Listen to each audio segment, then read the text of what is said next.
Joan den larunbat gauean hasita, 3 gauetan egin dute lapurreta. Bulegoetan zegoen segurtasun kutxa apurtu dute. Ateak puskatu dituzte, ikusten dugun kamioi hau bezalako beste bat lapurtu dute, paleak eramateko makina bat ere bai.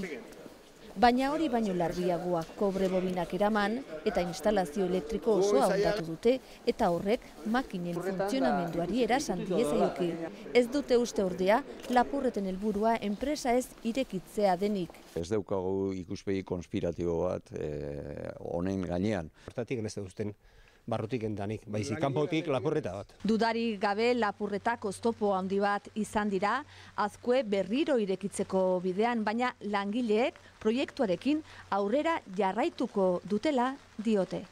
Izan ere ilusioa da nagusi langileen artean, enpresa berreskuratu ahal izateko akordioa lortzetik oso gertu daude. Hain zuzen ere, gutxi batzuk datozen egunetan hasiko dira lanean, enpresa martxan jartzeko eta 30-50 langileko taldea handiagoa urtarriletik aurrera. Iruditzen baina ez dela bagarri izango hemen sortuko jenan postuek, sino que zer egin eukikon, hemen zauden tailer txiki auxiliar zean hortan.